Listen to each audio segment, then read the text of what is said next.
만나서 반갑습니다. 잠깐 기도하겠습니다. 하나님, 참으로 감사합니다. 부족하고 연약한 종이 이 단에 섰습니다. 이 단에서 하나님 말씀이 온전하게 선포될 수 있도록 주여 저를 붙잡아 주시고 역사하여 주시옵소서. 아버지 하나님, 이 제단이 주님 안에서 기쁨이 넘치게 도와주시고 에스겔서의 말씀처럼 생수가 흘러넘치는 제단이 되게 도와주시며 하나님의 영을 통하여 죽어있는 영혼들이 살아나는 구원의 방주의 역할을 잘 감당할 수 있도록 축복하시고 역사하여 주시옵소서. 감사하고 예수 그리스도의 이름으로 기도하옵나이다. 아멘. 여러분, 설교하기 전에 여러분 좋은 목사님 만나셔서 정말 좋습니다. 왜 그러냐면 제가 오랫동안 알고 계신 목사님인데 한결같으신 분입니다. 제 강대상에 올라와서 설교하기 전에 요 얘기까지만 딱 하고 강대상에서는 말씀을 선포하는 얘기는 딱 끝내겠습니다. 오늘 거룩한 영향력이라고 하는 제목 가지고 여러분과 은혜를 같이 나누려고 합니다. 여러분, 사람들은 좋은 사람을 만나길 원합니다. 그러나 좋은 사람을 만나고 싶은 것은 왜 그럴까요? 내가 편하고 나에게 좋은 영향력을 줄 수 있기 때문에 그렇습니다. 내 마음이 편하니까. 이런 갈망에도 불구하고 우리의 현실은 어떻습니까? 사람 관계에서 좋은 영향력을 주고보다는 갈등과 분열, 또한 나의 욕심 때문에 많은 분쟁들이 일어나는 건 사실입니다. 그래서 속을 앓고 힘들어합니다. 왜 우리는 좋은 만남을 원하는 사람들이, 여기 있는 분들이 다 좋은 만남을 원한다고 합니다. 이런 사람들이 다 모여있는데 아름다운 공동체가, 또한 이 세상이 아름답게 되기, 여러분의 책임이 아니라 아름답게 되기보다는 세상에서는 힘든 일들만 참 많이 일어납니다. 그래서 한번 생각해 보겠습니다. 왜 우리는 좋은 영향력을 주고 받을 수 없을까? 첫 번째로는요, 이기적인 모습입니다. 톨스토이의 인생이란 무엇인가라는 책에서 이런 이야기가 나옵니다. 모두가 행복해지길 원한다. 여러분 다 행복해지길 원하십니까? 근데 여러분 진짜 행복하십니까? 아까 아멘 소리가 좀 줄은 거 보니 행복이 확실을 가지고 있던 저처럼 확신을 갖지 못하는 분도 많은가 봅니다. 여러분, 이렇게 보면 사람들은 누구나 행복하길 원하는데 또한 그것을 추구하는데 행복한 사람들이 많지가 않다라고 톨스토이는 이야기합니다. 왜 그럴까요? 가만히 살펴보면 자기의 행복을 위해서이기 때문에 그렇습니다.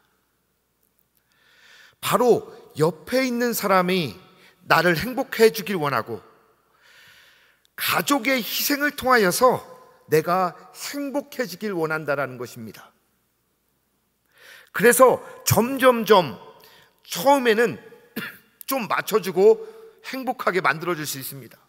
근데 점점 시간이 흘러다 보면 사람이 화딱지가 납니다. 그러면서 싸우게 됩니다. 웃으시는 여성분들이 참 많으신데 남편을 생각하시면 절대 안 됩니다.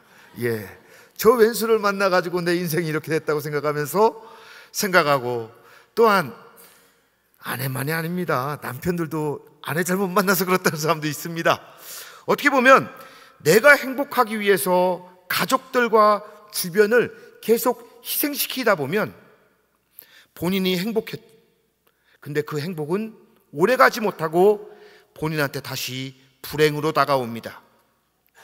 이게 바로 부메랑 효과입니다. 또한 거래적 관계를 한번 생각해 보겠습니다. 이익, 아까 생각하면 여성분들, 아내분들이 내가 남편 챙기느라고 힘들었다라고 생각하면서 남편 얼굴을 떠올릴 만한 상황인데요, 이번엔 우리 남성 성도님들이 우리 생각해 볼 만한 내용입니다. 이익, 어떻냐면 여러분 프란츠 카프카의 변신이라는 소설이 있습니다. 20세기에 독일에서 쓰여진 글입니다. 어떤 이야기냐? 이 그레고로라고 하는 사람이 있었습니다. 가족을 위해서 열심히 마트에서 일해서 돈을 벌어서 부모님을 모시고 또한 그 여동생까지도 바이올린을 가리키면서 열심히 살아갑니다. 근데 어느 순간에 자신의 몸이 바뀌는 걸 느낍니다. 무엇으로 바뀌는 줄 아십니까? 벌레로 바뀌어가기 시작합니다. 그 방에 나오지 않다 보니 나중에는 그 여동생도 그 부모님도 그 아들이, 오빠가 벌레로 바뀌어가는 것을 알게 됩니다. 처음에는 음식을 넣습니다. 벌레가 바뀌어져 가는 모습들을 보고 무서워서 다음에는 음식도 안 넣습니다. 나중에 그 벌레가, 그 아들이 벌레가 되었을 때는 그 벌레가 죽은 다음에 그 부모님과 그 여동생은 여행을 떠나면서 끝을 맺습니다.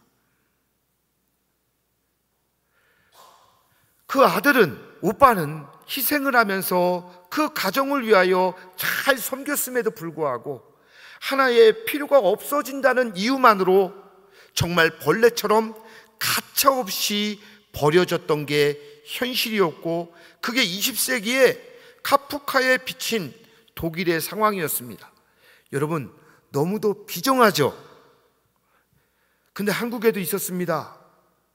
언제입니까? IMF를 겪어보지 못한 분도 있을지 모르지만 젊으신 분들은 IMF 때 얼마나 치열했는지를 모릅니다.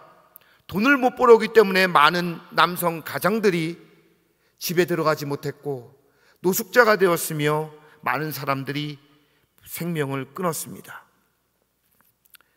무엇인가 가족이라는 것보다는 무엇을 벌어오야지만 된다라는 물질적 관계, 이익적인 관계로만 보니 정말 힘든 관계를 맺습니다. 지금은 여성분들도 다 일을 하시기 때문에 공감을 하실 겁니다. 전에는 많은 남성분들이 이런 짐들을 많이 졌고 지금은 모든 온 가족들이 그것을 지고 살아갑니다. 곧 우리가 이렇게 보면 모두 다 행복하기를 위해서, 모두 다 기쁨을 찾기 위해서 했던 그 모든 활동들이 나의 이기심과 거래적인 관계로 말미암아, 이익적인 관계로 말미암아 모든 것이 깨쳐져 버리고 거룩한 영향력, 선한 영향력, 그런 영향력을 발휘하기보다는 오히려 왼수가 되며 오히려 내 안에 화를 돋구고 힘들게 하는 분노를 유발하는 사람이 되어버리고 있다는 것입니다. 여러분, 우리는 이 악한 영향력, 나쁜 영향력으로부터 우리는 탈출을 해야 됩니다. 근데 오늘 이 본문에, 여러분들이 이 본문에 그 영향력이 나옵니다. 오늘 본문 말씀에는 잘못된 영향력으로 살아도 죽은 것 같은 상황이 일어나고, 또한 그 모든 군대가 아예 힘을 쓸 수 없는 군대도 아닌 오합지졸이 되어버리는 것들을 보게 됩니다. 오늘 본문의 말씀은 골리앗과 다윗의 싸움입니다. 아동부 시절부터 신앙생활 하신 분들은 이 설교를 어마어마하게 들으셨을 겁니다. 야, 이 본문 가지고 어떻게 할까, 그런 눈으로 보지 마시고 은혜 받으신 눈으로 보시기 바랍니다. 또한 신앙생활을 안 하신 분이라고 할지라도 다윗과 골리앗은 다 압니다. 신문선상에서 보면 어때요? 힘 있는 사람과 힘없는 사람이 싸울 때에 다윗과 골리앗의 싸움이라고 이야기를 합니다. 오늘 다윗과 골리앗 싸움은 블레셋에서 가드 사람이라는 사람을 앞세워 이스라엘을 쳐들어옵니다. 사람들은 가드 사람 이 골리앗을 보고 아주 즐겁을 하며 싸울 생각을 하지 않습니다. 여러분들, 이 골리앗과 다윗이 싸우기 전에 실제적으로 이스라엘과 블레셋과 싸움이 있었습니까? 없었습니다. 오늘 한번 말씀을 한번 찾아보겠습니다. 사무엘상 17장 3절부터 4절까지의 말씀 한번 보겠습니다. 블레셋 사람들은 이쪽 산에 섰고 이스라엘은 저쪽 산에 섰고 그 사이에는 골짜기가 있었더라. 여러분 읽으시기 바랍니다. 시작.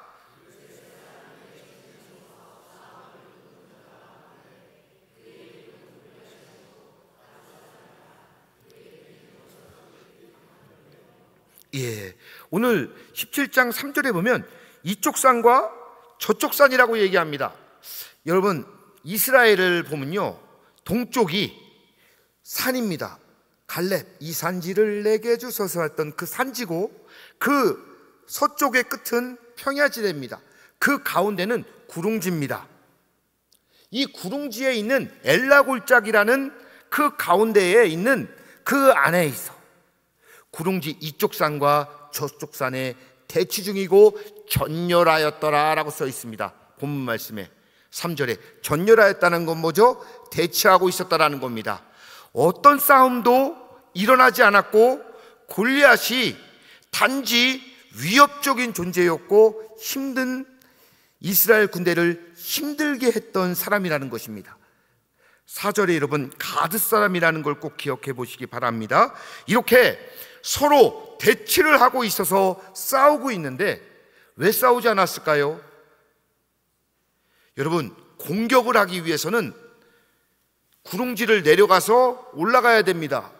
그 사이에 상당한 많은 피해를 볼 수가 있었습니다. 그렇기 때문에 싸우질 않았어요. 또한 이스라엘 사람들도 쉽게 쳐들어갈 수 없었습니다. 왜 쳐들어갈 수 없었냐면 그 당시에 블레셋은 철기 문명이었습니다. 그리고 이스라엘은 청동기의 문명이었습니다. 철기와 청동기가 싸우면 누가 이깁니까? 철기가 이깁니다. 쉽게 싸울 수 없는 무기적인 열쇠에 놓여 있었고, 또한 신체적인 것도 상당히 열쇠에 놓여 있다는 것을 보여주고 있습니다. 여러분 이런 상태에서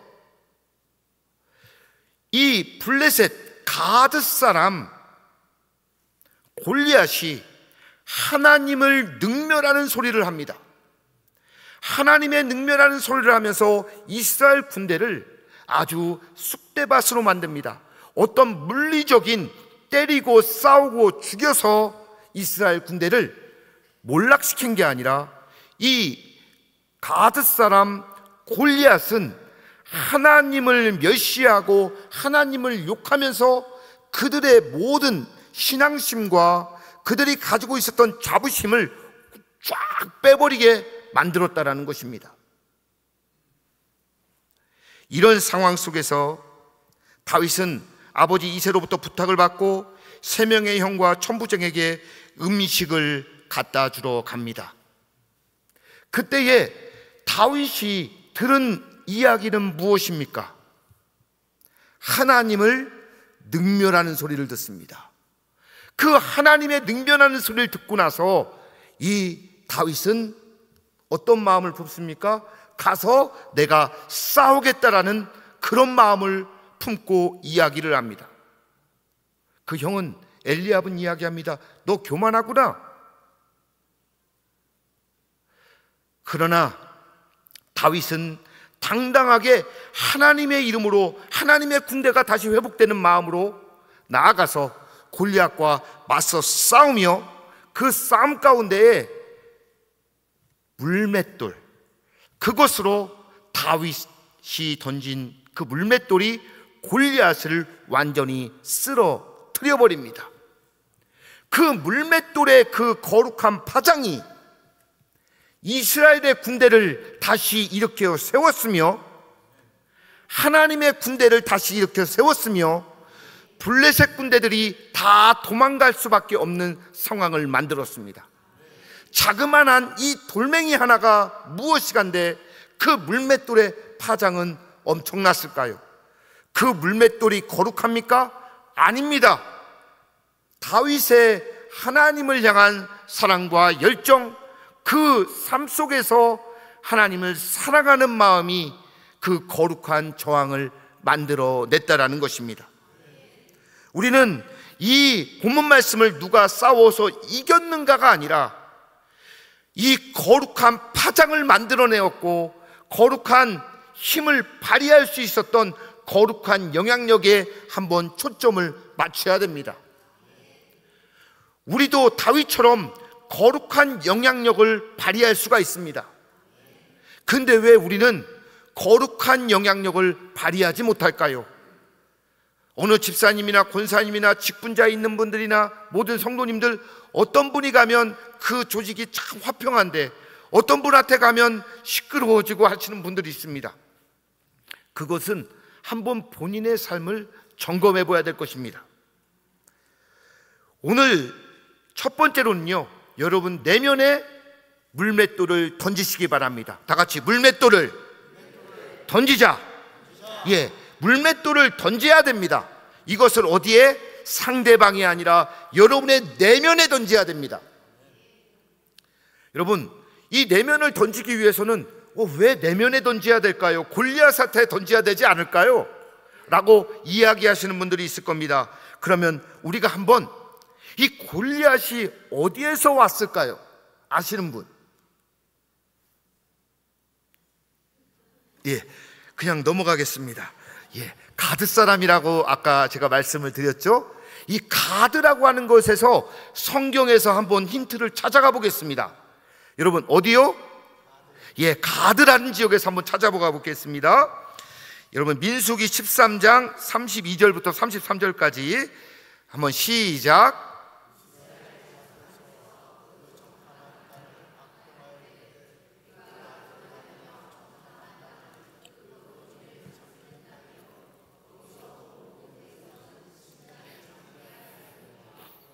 거기서 네피림 후손인 아낙자손, 잠깐만요, 네피림 후손인 아낙자손까지 봤습니다. 시작. 우리는 스스로 보기에도 메뚜기 같으니 그들이 보기에도 그와 같을 것이니라. 아멘. 여러분, 이거 어디서 많이 들어본 본문 아닙니까? 어떤 본문이죠? 자신 있게 틀려도 저도 잘 몰라요. 자신 있게. 예? 그렇죠. 가나안 정탐 12정탐꾼의 보고입니다. 여기에 보면 무엇이요? 네피림의 후손인 아낙자손의 거인들을 기억하십시오. 그 다음에 여호수아서 11장 22절 시작. 스톱. 여러분, 이스라엘 여호수아서는 어떤 본문이죠? 정복전쟁이죠. 근데 거기에서 이스라엘 자손의 땅에는 누가 없어요? 아낙 사람이 없었대요. 근데 아까 민수기에 보니까 네피림의 후손인 아낙 사람 거인 족속들이 가나안 땅에 버글버글 됐다라는 것을 12정탐꾼이 이야기했죠. 두려워 떨었어요. 근데 아까 계속 띄워주시죠. 본문, 아낙 사람들이 하나도 남지 아니했대요. 정복했다라는 얘기죠. 이겼다라는 얘기입니다. 근데 어디에 남았습니까? 시작.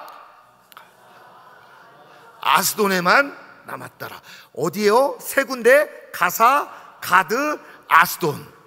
근데 이 세 개가 남았는데요, 바로 이 세 개의 가운데 있던 가드라는 지역에서 다시 골리앗이 나타나기 시작한 겁니다.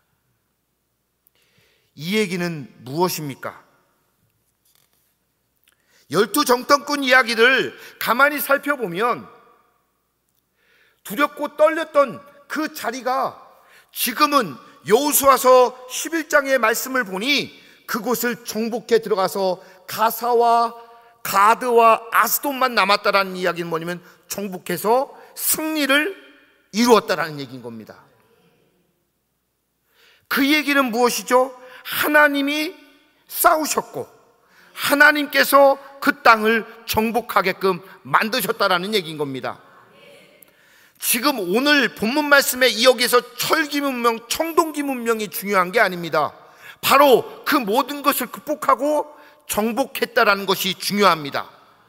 그러나 시간이 흘러서 본인들이 살고 있는 자리는 승리의 자리였고 본인들이 무서워했던 그 자리에 본인들이 정착하고 거주해 있음에도 불구하고 승리했던 기억은 오늘 이스라엘의 다윗이 싸우기 전에 이스라엘 군대에게 아무것도 승리의 흔적을 찾아볼 수 있었습니까? 없었습니다. 곧 패배와 의식 속에서 하나님을 욕해도 그곳에서 살아 움직이는 신앙을 가질 수가 없었던 겁니다. 그렇기 때문에 어떤 결과가 나왔어요? 이 블레셋의 가드 사람, 이 가드 사람이 아낙 자손이죠. 그럼 아낙 자손은 그 위는 누구죠? 네피림이라고 얘기했죠. 네피림, 이해되셨죠? 이 네피림이라는 히브리어 뜻 중에 하나가 있는데 뭔지 아십니까? 타락하게 하는 자라는 뜻이 있습니다. 곧 타락하게 만드는 자들, 그 후손이 하나님의 백성을 타락하게 만들었다라는 얘기입니다. 하나님의 백성 정체성을 흐트러 버렸다라는 얘기입니다. 이 본문은 그냥 이스라엘의 다윗이 골리앗을 물리쳤던 그 이야기로 끝나서는 안 되는 본문입니다. 이 본문은 이스라엘 백성들이 하나님의 승리의 기억 속에 잊혀져 갔고 하나님과 함께했던 그 역사를 안에서 살아 움직이지 못하는 신앙의 화석화가 와 있는 그 상황 속에서 다윗은 물맷돌을 통하여 그 영혼들을, 그 삶을, 하나님의 역사하심을 깨웠다라는 것입니다. 여러분, 우리의 삶 속에 우리 또한 역시 잠들어 있는 이스라엘의 군대와 같습니다. 정말 여러분, 하나님 말씀대로 살아가면 승리합니까? 예. 근데 저는 승리할 때보다는 실패할 때가 더 많은 것 같아요. 여러분, 근데 최종적으로는 승리합니다. 여러분, 무조건 승리한다고 하면요, 가다가 실패하면 내가 잘못됐는가 생각할 수 있는데요, 우리는 실패해도 자꾸 그 말씀대로 살아가려고 노력을 해야 됩니다. 제가 무슨 말씀을 드리려고 하냐면, 골리앗과 같처럼 이 타락하게 하는 이 아낙 자손 네피림의 후손들은 우리에게 어떤 삶을 허락하려고 하는 줄 아십니까? 너 기도해도 소용이 있어? 너 말씀대로 살아가 보려고 하는데 그 말씀이 정말 너에게 복이 돼? 어느 순간부터 우리는 하나님의 자녀라고 하는 그 정체성을 잃어버리고 살아갈 때도 많으며, 또한 말씀을 듣기보다는 그 말씀이 그냥 나한테 주술적으로만 맺혀져 가지고 그 말씀이 나에게 복을 주기만을 원하고 있다는 겁니다. 그 말씀이 나의 지표가 되며 그 말씀이 나의 생명의 길을 열어주는 그 길로 기준점으로 잡아야 되는데, 그 말씀과 기도와 모든 것이 나에게 영광이라고 하는 초점으로 맞춰지고 있다는 것입니다. 그게 우리의 삶 속에 다시 한번 물맷돌을 던져야 될 것입니다. 이게 바로 교만이며, 또한 우리의 삶 속에 하나님의 말씀에 살아 움직이지 못한다라고 하는 그 신뢰가 무너져 있는 곳에 다시 한번 물맷돌을 던져야 됩니다. 우리는 너무도 연약하게 우리의 존재감을 잃어버리고 살아갑니다. 그리고 그냥 내가 예배를 드리고 기도를 하고 주님께 예물을 드리고 하는 것에 대한 거기에서 끝나서는 안 된다는 것입니다. 우리는 거기에서 더 넘어가 바로 잠들어 있는 나의 영혼을 깨우며 내가 주님을 바라보는 귀한 주님과 교제하는 그런 소통의 역사들이 일어나야 된다는 것입니다. 우리는 너무도 십자가를 모릅니다. 우리는 너무도 예수님을 모릅니다. 우리는 예수님을 알아가야 됩니다. 그 안에 생명이 있기 때문에 그렇습니다. 그 안에 우리에게 구원할 수 있는, 우리와 같이 함께 하시는, 동행하시는 축복이 그 안에 있기 때문에 그렇습니다. 그 축복은 세상의 축복과 다를 수 있지만 정말 귀한 축복은 힘들더라도 주님과 같이 가는 축복입니다. 여러분, 이 다윗이 물맷돌을 던져서 깨웠던 것처럼 여러분의 잠들어 있는 영혼, 나 옛날에 은혜 받았어, 옛날에 무엇을 했어가 아니라 지금 여러분에게 어떻게 예수 그리스도께서 역사를 하시는지를 찾아내야 됩니다. 예수님은 제자들에게 뭐라고 얘기하시죠? 너희는 땅끝까지 이르러 나의 증인이 되라고 얘기하시지만 실제적으로 사도행전 1장에 보면요, 모든 것을 배우게 하고 공생애를 같이 하고 하나님 나라에 대해 가르쳤지만 마지막엔 성령 받아야 된다라고 얘기하십니다. 그 얘기는 무엇인 줄 아십니까? 예수님과 소통하기 위해서 이스라엘의 회복이 언제입니까? 라고 얘기하는 것이 중요한 게 아니라 하나님과 소통하는 것, 하나님의 뜻을 알아가는 것, 그리고 그 영혼들을 살려내는 것이 중요하다는 기준점을 바꾸셨습니다. 그 성령이 마가의 다락방의 기준점이 곧 다윗의 물맷돌과 같았습니다. 그들이 봤던 것은 이스라엘만 바라봤는데 성령이 임하고 나서는 완전히 뒤바뀌어져 버렸습니다. 이 땅의 많은 영혼들을 구원하기 위해서 그렇습니다. 여러분 안에 내면에 물맷돌을 던지시기 바랍니다. 여러분의 패배의식 있고 여러분을 짓누르고 있는 것들, 그것과 정면으로 골리앗과 같은 것 맞서시기 바랍니다. 세상의 논리가 성경보다 더 위대했다고 생각했던 것들 다 있습니다. 아닙니까? 세상의 논리가 더 앞섰죠? 저도 그랬었습니다. 왜? 세상의 논리대로 가는 게 더 이익이 빠르니까요. 그러나 이제는 우리가 더디 가고 손해를 보더라도 그곳에 물맷돌 던져야 됩니다. 우리가 말씀대로 살아가려고 하는 치열한 몸부림이 있어야 됩니다. 그리고 두 번째, 이런 패배의식과 거기에 물맷돌을 던졌다고 하면 두 번째로는요, 거룩한 저항을 해야 됩니다. 다 같이 거룩한 저항을 하자. 시간이 많이 갔으므로 예와 다 빼고 바로 들어가겠습니다. 오늘 사무엘상 17장 28절에 한번 보겠습니다.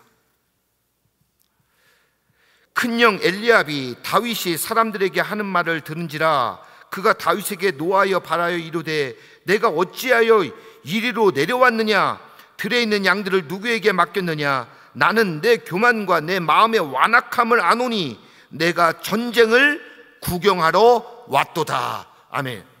오늘 거룩한 저항을 해야 되는데요, 여러분, 엘리압이 다윗 왔을 때는 아주 참 뻔뻔하게 이런 이야기를 많이 합니다. 자기 동생이 참 만만해 보였던 것 같습니다. 근데 이 엘리압은요, 정말 웃긴 게 자기 동생한테만 큰 소리 뻥뻥 칠 게 아니라 블레셋이 또한 싸움을 돋구는 이 골리앗이 하나님의 요구를 하고 자기를 경멸하였을 때에 그것을 저항했어야 됩니다. 아니라고 저항했어야 돼요. 근데 거기에는 벌벌벌벌 떨면서 찍소리 못하던 이 엘리압이 동생이 오니까 온갖 잡대한 이야기하며 노하기까지 합니다. 노하여 노를 바라에 이르되 내가 어찌하여 이리로 내려왔느냐? 너 교만하구나, 막 완악하구나, 못할 말 안 할 말 다 해버립니다. 근데 이 엘리압이라고 하는 이 형이 정말 똑바른 목표점을 잡았습니까? 거룩한 저항을 할 수 있는 위치를 잡았습니까? 안 잡았죠. 하나님을 모욕하는 블레셋 군대들에게 초점을 맞춰야 되는데 오히려 초점을 동생한테 맡겼습니다. 여러분들도 살아가시면서 내가 이러면 안 되는데 힘 있는 사람한테는 약하고 힘 없는 사람한테는 큰 소리 뻥뻥 칠 때가 있습니다. 또한 자녀를 키우다 보면 다 못해도 자녀한테는 막 함부로 할 때가 있습니다. 어렸을 때 보면 여러분 그런 모습들과 똑같다고 보면 됩니다. 그런데 이 엘리압과 이스라엘 군대의 상황은 엘리압 형이 그것을 대변합니다, 대표적으로. 그런데 다윗과 블레셋 군대는 명확했습니다. 아주 명확했어요. 그리고 오늘 본문 말씀에 나오는 것은 골리앗이 이스라엘 군대에게 무슨 말을 했는지를 보여줍니다. 오늘 보겠습니다. 43절 보겠습니다. 시작. 43절 시작.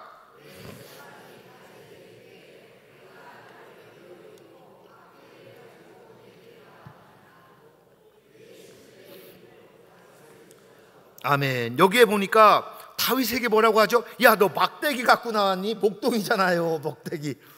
야, 그러면서 업신을 여기는구나 라고 하면서 그의 신의 이름으로 다윗을 저주합니다.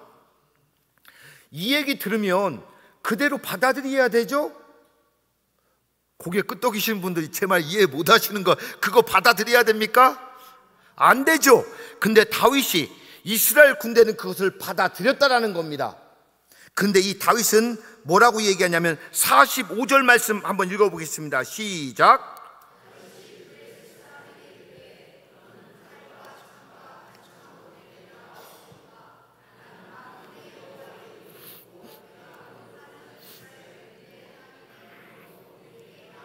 아멘. 너 막대기 갖고 나왔다고 나한테 왜 얘기했잖아. 근데 너 칼, 창, 단창 갖고 나왔지?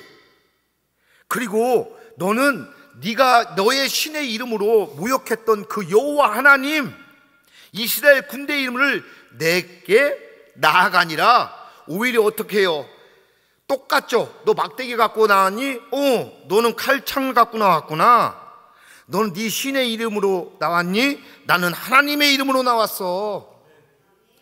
똑같이 맞대응하고 있다라는 얘기입니다. 네가 얘기하는 거 안 들을 거야. 네가 얘기하는 거 내가 들어가지고 내 영혼이 다 상할 수 없어. 네가 이야기하는 거 가지고 내가 그거 받아들였다가 이스라엘 군대 똑같처럼 되겠다 라고 하는 거부를 받기고 있다라는 얘기인 겁니다.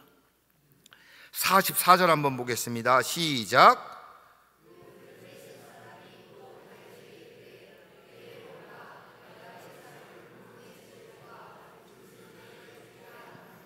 아멘. 46절 한번 보겠습니다. 우리 44절 잘 기억하면서 비교하면서 읽어보자. 시작. 46절.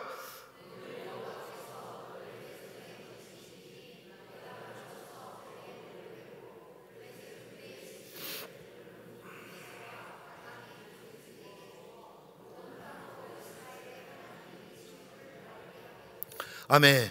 보십시오. 44절에 보니까 다윗에게 이르되 내가 오늘 내 살을 공중의 새들과 들짐승에 다 준대요.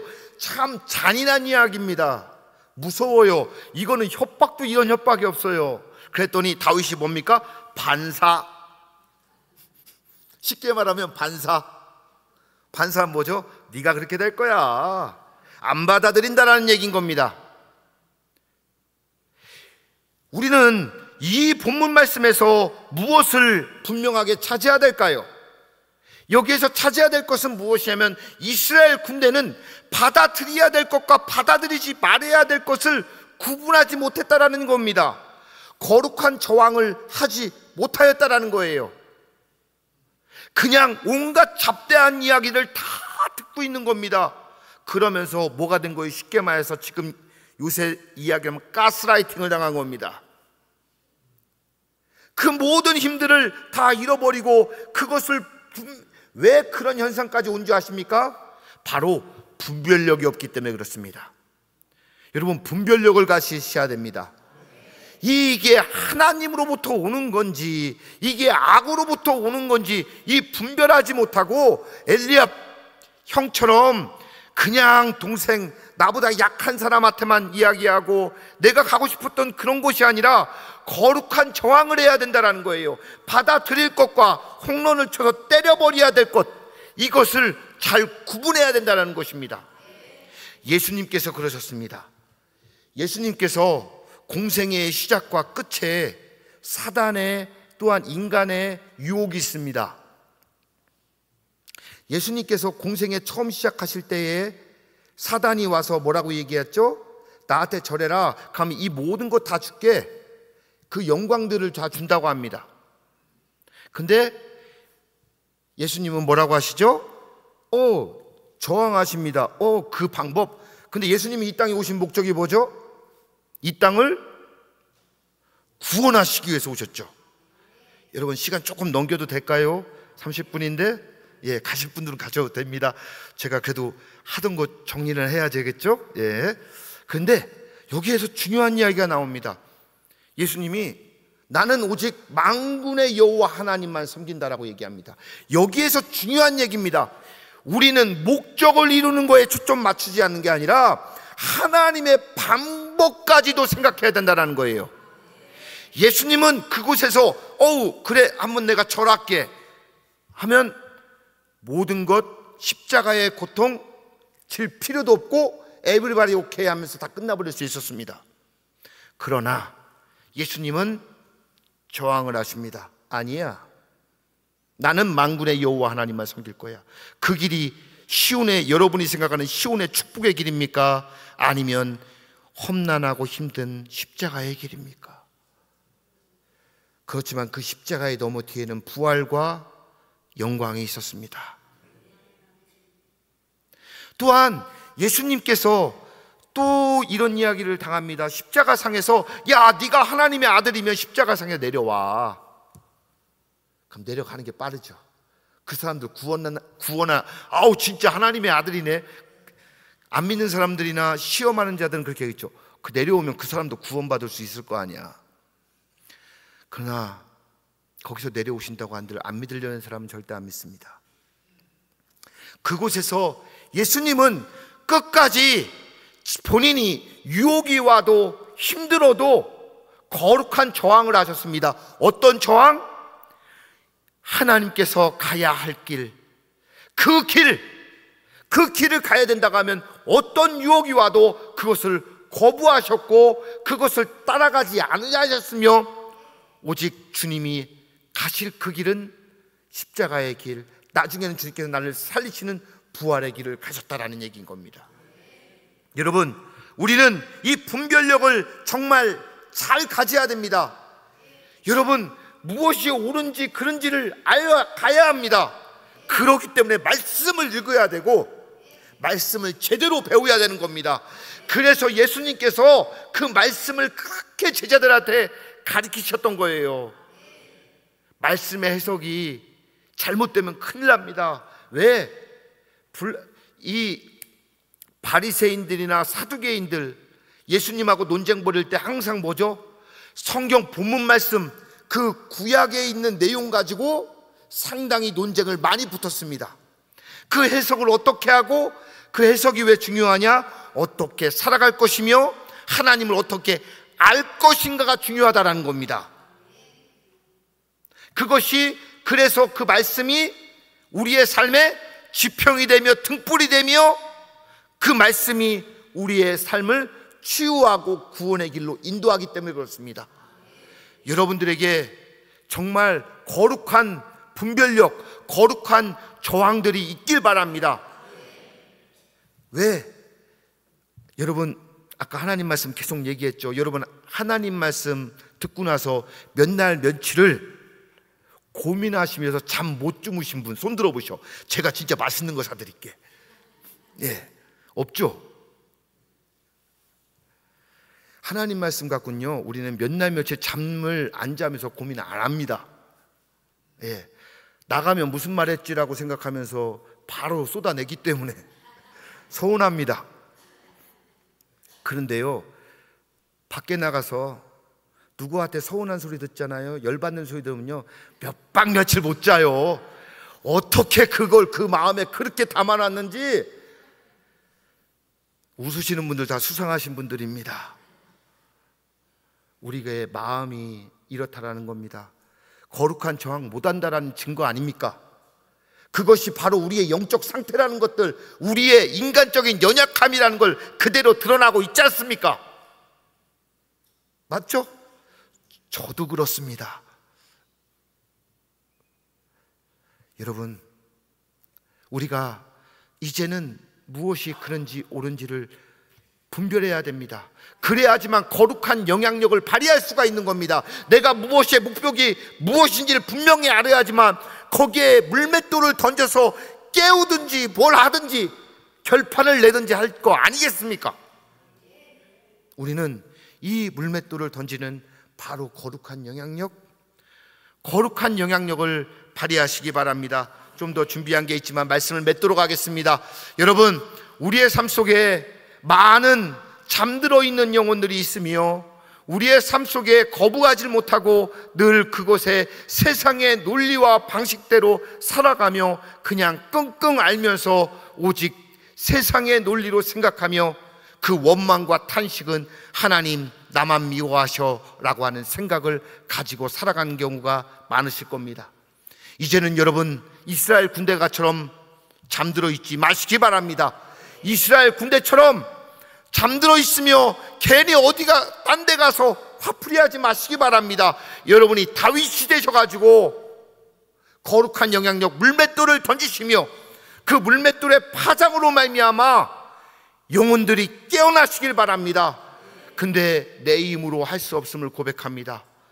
그게 여러분의 힘으로 할 수 있는 것이 아니라 주님의 도우심을 바라시길 바랍니다. 그리고 나만 거룩한 영향력이라고 하는 착각을 갖지 마시고 옆에 있는 사람 또한 귀한 하나님의 사람이라는 것을 꼭 기억하십시오.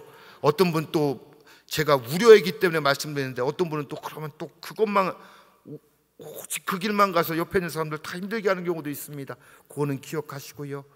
여러분 가정에서, 이 교회에서, 또한 여러분 삶 속에서 다시 한번 여러분을 통하여 예수 그리스도의 은혜가 넘쳐나고 빛과 소금의 역할을 감당하며 상처가 한 곳에 치유가 일어나며 회복이 일어나며 또한 이 교회를 통하여 이 지역사회가 새롭게 되어지는 귀한 축복의 역사가 있기를 간절히 축원합니다.